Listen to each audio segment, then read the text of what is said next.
नमस्कार दोस्तों, मैं राजू गासल चौधरी आपके अपने YouTube classes nursing Arena online classes में हार्दिक स्वागत करता हूं। आज की क्लासेस में इम्पोर्टेंट टॉपिक है सेरेब्रल एन्यूरिज्म। इसके बारे में आज की क्लास में अपन डिस्कस करेंगे। तो सेरेब्रल एन्यूरिज्म क्या है, इसको समझने से पहले अपन बात करेंगे सेरेब्रम क्या है। ब्रेन का पार्ट है। क्या है? ब्रेन का पार्ट। उस ब्रेन के पार्ट को सप्लाई कौन करती है? Cerebral artery. ये क्या करती है? ब्रेन को क्या करती है? ब्रेन को ब्लड सप्लाई करती है। ब्रेन को ब्लड सप्लाई। तो सेरेब्रल आर्टरी जो कि ब्रेन को ब्लड सप्लाई कर रही है, उस आर्टरीज की वेरियस ब्रांचें होती है। तो किसी न किसी कारण या कुछ कोजेज की वजह से इस आर्टरी की जो वाल्स है, एक तो होती है आपको पता वेन्स। वेन की वाल क्या होती है? थिन। एक होती है आर्टरी। तो आर्टरीज की जो है वाल क्या होती है? थिक होती है। आर्टरीज की जो क्या है वॉल थिक होती है, क्योंकि आर्टरीज के अंदर क्या होता है? प्रेशर ज़्यादा होता है। वेन्स के अंदर प्रेशर नहीं होता है। तो आर्टरी की जो वॉल्स है, वॉल्स किसकी बनी होती है? टिश्यू से। उस वॉल्स में कुछ डिजेनरेशन होना या कोई पैथोलॉजिकल कंडीशन की वजह से इस वेसल्स का वीकिंग होना, कमज़ोर हो जाना, जिसकी वजह से इस वेसल्स की जो वाल है वो क्या हो जानी? पतली हो जाती है, वीक हो जाती है। और वीक होने के बाद में क्या होती है? डायलेट हो जाती है। दैट मीन्स जो ये नॉर्मल आर्टरी थी, ये नॉर्मल आर्टरी कैसे कन्वर्ट हो सकती है? इस तरह से, एक तरफ तो ये वाल है और ये इस तरह से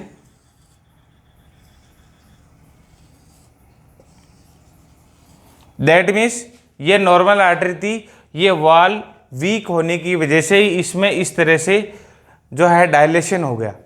और सेरेब्रल आर्टरी में वाल्स का वीक होकर डायलेशन होना, और डायलेशन होना ही क्या है? एन्यूरिज्म। क्या है? एन्यूरिज्म। इस एन्यूरिज्म की वजह से इन फ्यूचर ये आर्टरी यहाँ से क्या हो सकती है? Risk of rupture. तो इस वजह से इस आर्टरी में क्या हो सकती है? रप्चर। और रप्चर होने से क्या होगा? वहाँ से ब्लीडिंग होगी, इंटरनल ब्लीडिंग। और ब्लीडिंग होगी तो जो फर्दर जिस ऑर्गन में ये ब्लड लेके जा रही है, वो ब्लड सप्लाई क्या होगी? इम्पेयर। ब्लड सप्लाई में एब्रूशन होगा, जिसकी वजह से सेरेब्रल हाइपोक्सिया कोज होगा। क्या होगा? Cerebral hypoxia. क्योंकि सेरेब्रम के अंदर हो रहा है, तो cerebral hypoxia can leads to cerebral infarction. क्या होगा? Cerebral infarction. और सेरेब्रल इन्फॉक्शन की वजह से वहाँ पे सेरेब्रम का जो पार्ट है क्या हो जाएगा? डेड। और फाइनली पर्सन है वो किस में चल जाएगा? ब्रेन डेड, या फिर सेरेब्रोवैस्कुलर एक्सीडेंट भी इसको बोला जा सकता है, ब्रेन अटैक भी बोल सकते हैं। तो एन्यूरिज्म की वजह से किसी कारण से अगर ब्लड का प्रेशर और ज़्यादा इंक्रीज हुआ, दैट मीन्स हाइपरटेंशन हुआ, अगर पेशेंट को हाइपरटेंशन में क्या हो रहा है? प्रेशर बढ़ रहा है। प्रेशर बढ़ने के साथ जो है रप्चर अगर हो गई वेसल्स, और रप्चर होने की वजह से इंटरनल ब्लीडिंग, जिसकी वजह से ब्रेन अटैक कॉज हो सकता है। तो मैं उम्मीद करता हूँ आपको जो है सेरेब्रल एन्यूरिज्म है वो समझ में आया होगा। तो सेरेब्रल एन्यूरिज्म क्या है? बेसिकली ये सेरेब्रल आर्टरी का डायलिटेशन है। सेरेब्रल आर्टरी का dilatation of wall due to weakened vessels. और वीकंड वेसल्स की वजह से, कमज़ोर वेसल्स होने की वजह से रिस्क होगी रप्चर की। रप्चर की वजह से फाइनली क्या होगा? ब्लीडिंग। और ब्लीडिंग होके ही क्या होगा? जो है हाइपोक्सिया कोज होगा। क्या होगा? Hypoxia, cerebral hypoxia. और सेरेब्रल हाइपोक्सिया जब भी होगा तो क्या होगा? Cerebral infarction. क्या होगा? Cerebral infarction. और सेरेब्रल इन्फॉक्शन के बाद में क्या है? Brain attack. क्या है? Brain attack. तो मैं उम्मीद करता हूँ सेरेब्रल एन्यूरिज्म क्या है? एन्यूरिज्म का मतलब होता है डायलेटेशन ऑफ वेसल्स। वेसल्स का डायलेटेशन होना, वो वेन्स के अंदर भी हो सकता है और आर्टरीज के। लेकिन अपन किस में पढ़ रहे हैं? अपन सेरेब्रल आर्टरीज के अंदर ज़्यादा देखने को मिलता है, क्योंकि आर्टरीज के अंदर क्या होता है? मोर प्रेशर होता है, इंक्रीज मोर प्रेशर की वजह से ये क्या हो जाती है? Vessels dilates. नेक्स्ट अपन बात कर रहे हैं, जो ये सेरेब्रल एन्यूरिज्म है, ये वुमन के अंदर ज़्यादा देखने को मिलता है बजाय मेंस के अंदर। मेन से ज़्यादा किस में देखने को मिलता है? जो पोस्ट मीनोपॉजल वुमेन है, पोस्ट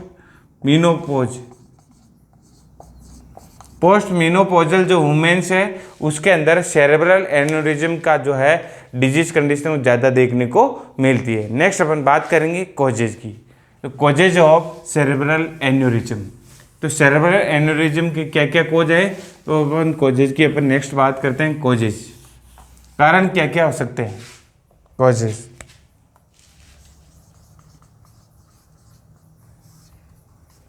तो सेरेब्रल जो एन्यूरिज्म है इसके कोज की बात करें तो सबसे पहला कोज होता है atherosclerosis. Atherosclerosis and ageing. Ageing का मतलब होता है एज फैक्टर।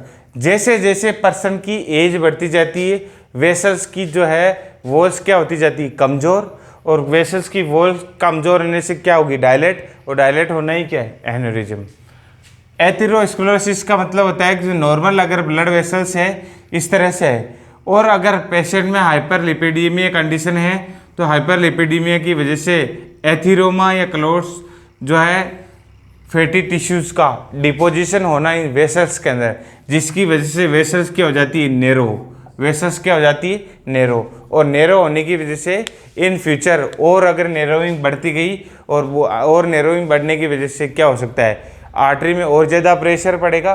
तो जो जहाँ पर एथेरोस्क्लेरोसिस डेवलप हुआ उससे पहले एन्यूरिज्म है वो आर्टरी के अंदर कोज हो सकता है। तो एथेरोस्क्लेरोसिस की वजह से आगे आर्टरीज में क्या है, ऑब्स्ट्रक्शन, जिसकी वजह से पीछे प्रेशर ज़्यादा है, जिसकी वजह से वाल है वो क्या हो जाएगी, डायलेटेड, और वॉल्स का डायलेटेड होना ही क्या है, सेरेब्रल एन्यूरिज्म। तो एक तो कारण उम्मीद करता हूँ समझ में आ गया होगा, एथेरोस्क्लेरोसिस और एजिंग। सेकंड अगर कोज की बात करें, फैमिली हिस्ट्री और प्रीवियस हिस्ट्री। सेकंड कोज है फैमिली हिस्ट्री और previous history and previous history.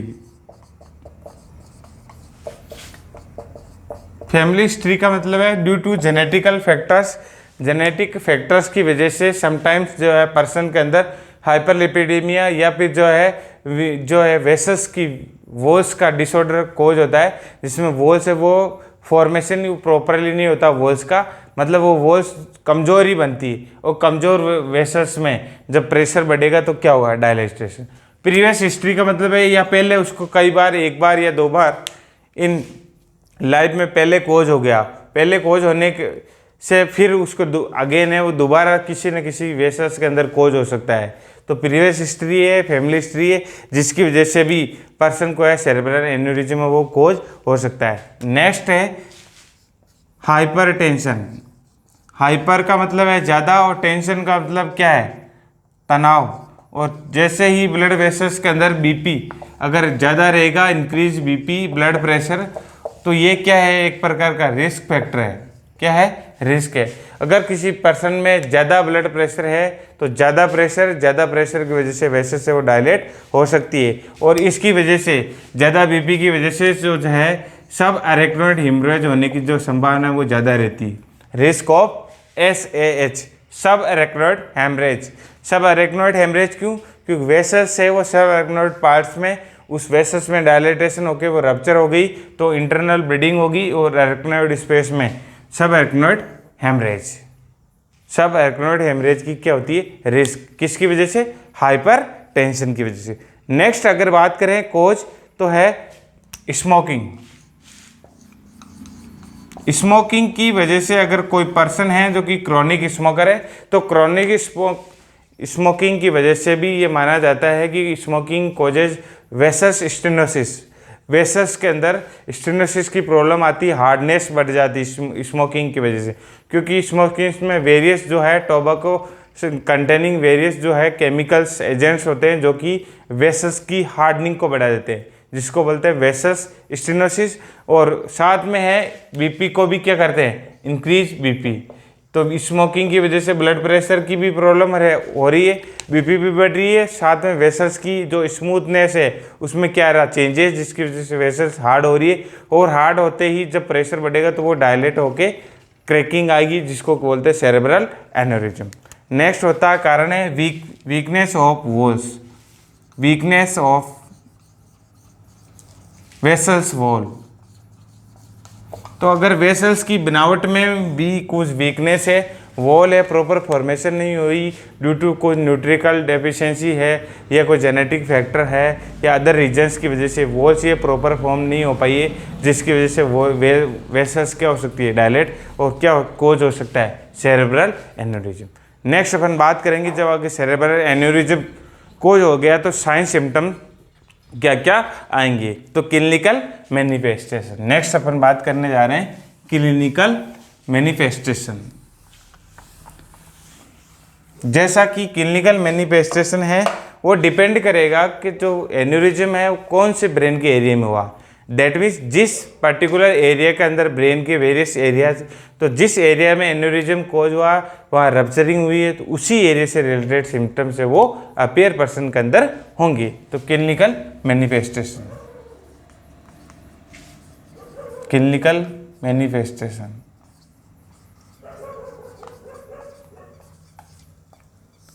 जिसको अपन क्या बोल सकते हैं, साइन और सिम्टम्स। तो साइन सिम्टम्स में जैसे ही रप्चरिंग या डायलिटेशन होगा तो प्रेशर बढ़ेगा और प्रेशर की वजह से क्या होगा, फर्स्ट जो क्लिनिकल साइन है headache and pen,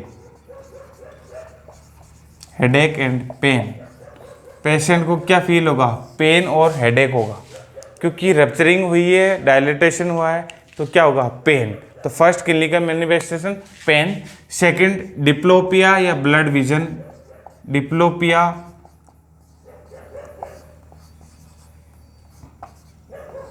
blood vision, अगर विजुअल एरिया के अंदर कोई रप्चरिंग या डायलिटेशन हुआ है तो पर्सन को डबल विजन देखने को मिल सकता है, या फिर दिखने में विजुअल डिस्टर्बेंस या ब्लड विजन का मतलब होता है धुंधलापन दिखाई देना, तो ब्लड विजन की पेशेंट है वो कंप्लेन कर सकता है। नेक्स्ट कंडीशन हो सकती है टाइनीटाइटिस। टाइनीटाइटिस का मतलब होता है sensation, tingling sensation in years. क्यों? क्योंकि अगर वेस्टिबुलो कोक्लियर नर्व पे अगर कंप्रेशन की वजह से डायलिटेशन हुआ है या वहाँ पे सप्लाई में कुछ चेंजेज हो रहा है तो वहाँ पे जो नर्व है वो फंक्शन ढंग से नहीं करेगी, फंक्शन ढंग से नहीं करेगी तो क्या होगा, टिंगलिंग सेंसेशन, जिसको बोलते हैं टाइनीटाइटिस, ये भी पर्सन को देखने को मिलेगा। नेक्स्ट जो क्लिनिकल फीचर है, क्लिनिकल सिम्टम्स है वो है nausea. Nausea next clinical manifestation क्या है, नोजिया। इसके बाद में नेक्स्ट अगर बात करें तो हेमीपेरेसिस। हेमीपेरेसिस का मतलब है पर्सन है one side of body weakness feel कर सकता है।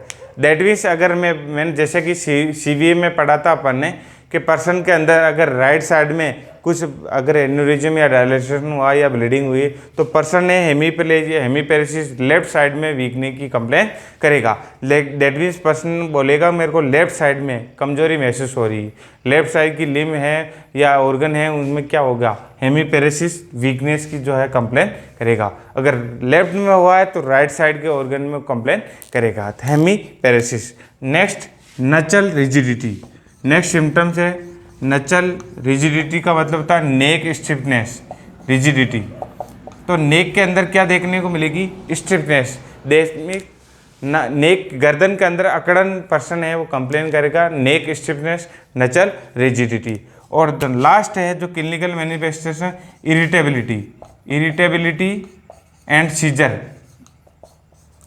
अगर ज़्यादा अगर प्रॉब्लम ब्रेन का एरिया अगर इन्वॉल्व है तो ब्रेन के जो इलेक्ट्रिकल एक्टिविटी है एक्सेस डिस्चार्ज होगा ब्रेन का, और एक्सेस जो इलेक्ट्रिकल है डिस्चार्ज की वजह से पर्टिकुलर लोब में अब एक्सेस डिस्चार्ज अगर हो रहा है तो उसको क्या बोलेंगे, सीजर्स। तो एबनॉर्मल इलेक्ट्रिकल डिस्चार्ज अगर होगा हाई एक्सेस अमाउंट में तो उसको सीजर पेशेंट को इरिटेबल है पर्सन वो रह सकता है। तो ये हो गए सारे के सारे क्या है, क्लिनिकल मैनिफेस्टेशन। तो क्लिनिकल मैनिफेस्टेशन के अंदर diplopia, blurred vision, tinnitus, tingling sensation, nausea, hemiparesis, one unilateral या वन एक साइड में है पर्सन वो राइट साइड या लेफ्ट साइड में वीकनिंग फील करेगा, नचल रिजिडिटी कोज हो सकती है, इरिटेबिलिटी और सीजर्स पेशेंट को कोज हो सकता है। अब ये अगर सिम्टम्स है तो अब नेक्स्ट अपन क्या पढ़ेंगे, डायग्नोसिस। अब पर्सन को है वो डायग्नोस कैसे किया जाए, अगर इस प्रकार के पेशेंट सिम्टम्स है तो नेक्स्ट क्या होगा, डायग्नोसिस। तो डायग्नोसिस की अपन बात करते हैं, नेक्स्ट है डायग्नोसिस। डायग्नोसिस के अंदर जनरली पेशेंट में हिस्ट्री टेकिंग फिजिकल एग्जामिनेशन तो किया ही जाता है, और हिस्ट्री टेकिंग फिजिकल एग्जामिनेशन के बाद में क्योंकि प्रॉब्लम किसकी है, वेसल्स की, आर्टरीज की है, दैट मीन्स पेशेंट के अंदर सेरेब्रल एंजियोग्राफी करवाते हैं। Cerebral angiography. और एंजियोग्राफी होती है स्टडी ऑफ वेसल्स, और सेरेब्रल की वेसल्स की, जो सेरेब्रम के अंदर जो वेसल्स है उनकी स्टडी करती है, ब्रेन स्टडी की जाती है, जिसके अंदर ये कॉन्ट्रास्ट जो है डाई है वो इंसर्ट करते हैं ब्लड के अंदर। वो डाई ब्लड के साथ में हर जगह जाएगी, लेकिन जो ब्रेन की जो वेसल्स है उनमें भी जाएगी। अगर कहीं डायलिटेशन है उसके बाद में ब्रेन की एक्सरे स्टडी करते हैं, सीटी स्कैन, एमआरआई स्टडी, तो ये एंजियोग्राफी स्टडी की सहायता से पता लगाया जा सकता है कौन सी जो सेरेब्रल आर्टरी की कौन सी ब्रांच के अंदर डायलिटेशन हुआ है या वीकनिंग हुआ है या फिर रप्चरिंग हुई है। तो इन सब का पता कैसे लगाया जा सकता है, सेरेब्रल एंजियोग्राफी की सहायता से। सेकंड जो डायग्नोसिस है CT scan, computed tomography scan, और इसके अलावा जो नेक्स्ट डायग्नोसिस है वो एमआरआई। ये सीटी स्कैन से एडवांस है, सीटी स्कैन से एडवांस डायग्नोसिस टेस्ट है। मैग्नेटिक रेजोनेंस इमेजिंग, इसकी सहायता से भी सेरेब्रल जो वेसल्स है उनकी पता लगाया जा सकता है कि कहाँ डायलिटेशन हुआ है या रप्चरिंग की पॉसिबिलिटी है या रप्चरिंग हो गई है। ये जो है डायग्नोसिस। तो डायग्नोसिस के बाद में क्या होता है, मैनेजमेंट। नेक्स्ट अपन डिस्कस करने जा रहे हैं मैनेजमेंट।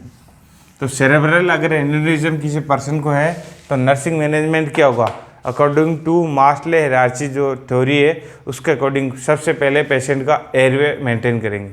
क्या करेंगे, एयरवे के बाद में एयरवे, ब्रीथिंग और सर्कुलेशन। नेक्स्ट अपन डिस्कस करने जा रहे हैं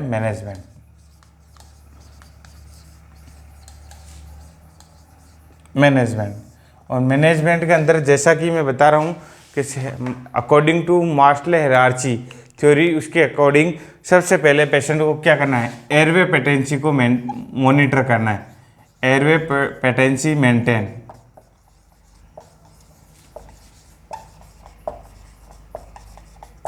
सबसे पहले पेशेंट का एयरवे है वो मेंटेन करना है।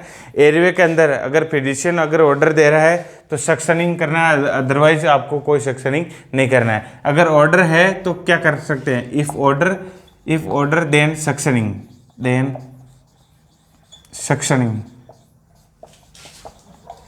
सक्शनिंग क्यों करेंगे, क्योंकि माउथ के अंदर अगर सिक्रीशन प्रेजेंट है जिसकी वजह से एयरवे ऑब्स्ट्रक्शन कोज हो रहा है तो पर्सन को सक्शनिंग, अदरवाइज क्या करना है, अगर फॉरेन बॉडी कोई सब्सटेंस है तो फॉरेन बॉडी सब्सटेंस को रिमूव करना है।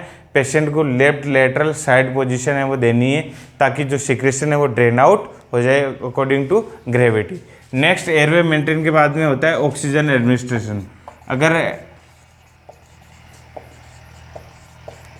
ऑक्सीजन एडमिनिस्ट्रेशन अगर पेशेंट को प्रिस्क्राइब है या जो पेशेंट है वो SpO2 जो सेचुरेशन है वो अगर मेंटेन नहीं कर रहा है, मोर देन 85% से अगर नहीं है तो पेशेंट को नीड है ऑक्सीजन की। और क्योंकि ब्रेन के जो टिश्यू है वो ऑक्सीजन के प्रति क्या है, हाईली सेंसिटिव, तो ब्रेन की अगर सप्लाई कहीं रुक रही है तो ऑक्सीजन जो है सिम्टम नोजिया वगैरह आएंगे। तो अगर पेशेंट को ऑक्सीजन है, उनकी नीड है, तो ऑक्सीजन क्या करना है, एडमिनिस्टर करना है। नेक्स्ट जो है नर्स मैनेजमेंट के अंदर vital sign monitoring. Vital sign को क्या करना है, मॉनिटर। वाइटल साइंस के अंदर स्पेशली क्या करना है, स्पेशली बीपी को है मॉनिटर करना है। ब्लड प्रेशर को क्यों मॉनिटर करना है, क्योंकि ब्लड प्रेशर की वजह से हाई प्रेशर और ज़्यादा होगा तो वेसस में रप्चरिंग या फिर डायलिटेशन है वो इंक्रीज होने की पॉसिबिलिटी रहेगी। तो बीपी, टेम्परेचर, पल्स और रेस्पिरेशन इनको क्या करना है, मॉनिटर। और इसके साथ में वाइटल्स के साथ में कार्डियक मॉनिटरिंग के अंदर कार्डियक जो साइन है अरिथमिया उनको फाइंड आउट करना, अगर अरिथमिया वाली कंडीशन तो नहीं है।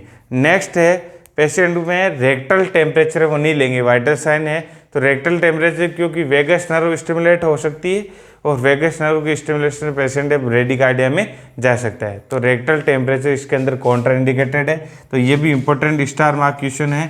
तो रेक्टल टेम्परेचर है इसके अंदर, रेक्टल टेम्परेचर है वो क्या होता है, कॉन्ट्रा इंडिकेटेड। तो ये आपसे पूछा जा सकता है कि सेरेब्रल एन्यूरिज्म का कोई पेशेंट है तो टेम्परेचर कहाँ से लोगे, रेक्टली नहीं लेंगे, क्योंकि रेक्टली क्या होता है, कॉन्ट्राइंडिकेटेड। नेक्स्ट है जो सेरेब्रल जो एन्यूरिज्म के जो प्रिकॉशन है उनको मेंटेन करना। प्रिकॉशन के अंदर सबसे पहले पेशेंट को बेड रेस्ट, नेक्स्ट अपन बात करेंगे प्रिकॉशन। नेक्स्ट जो मैनेजमेंट है, तो सेरेब्रल एन्यूरिज्म को प्रिवेंट करने के लिए जो प्रिकॉशन है, प्रिकॉशन के अंदर पेशेंट की सबसे पहले क्या है, बेड रेस्ट और position, bed rest and positioning. और पोजीशन है पेशेंट को कौन सी देंगे, semi folder position, semi folder, that means 45 degree जो है एंगल के ऊपर पेशेंट को पोजीशन देंगे, ताकि ये उसके अंदर रेस्पिरेटरी डिफिकल्टी ना हो और साथ में इंक्रीज आईसीपी भी ना हो। तो इस वजह से जो पेशेंट को बेड रेस्ट, इसके बाद में जो है प्रोवाइड काम and dim environment, dim light environment उसको देना है, ताकि कोई भी सेरेब्रल स्टिमुलेशन वो है नहीं हो, और स्टिमुलेशन नहीं होगा तो उसमें रेस्ट से कंडीशन में वो क्या होगी, इम्प्रूव। नेक्स्ट है पेशेंट को फ्लूइड है वो क्या करना है, रेस्ट्रिक्ट, फ्लूइड रेस्ट्रिक्शन, फ्लूइड है वो कम देना है पेशेंट को। कितना दे रहे हैं, 1200 ml पर 24 आवर्स। तो पेशेंट को है 1200 ml तक ही उसको पर डे या पर 24 आवर्स उस पेशेंट को 1200 ml तक ही उसको फ्लूइड देना है, क्योंकि ज़्यादा फ्लूइड से एक्सेस फ्लूइड ओवरलोड में पेशेंट जाके जो है डायलेटेशन और बढ़ सकता है। तो नेक्स्ट है, इसके अलावा पेशेंट और रिलेटिव को है वो कम से विजिट है कम से कम रखनी है, और साथ में ऐसी जो है स्टिमुलेंट डाइट है, स्टिमुलेंट डाइट है वो क्या करनी है, अवॉइड करनी है। स्टिमुलेंट डाइट्स का मतलब है ऐसी डाइट जिनकी जैसे कि टी है, कॉफ़ी है, कैफीन है,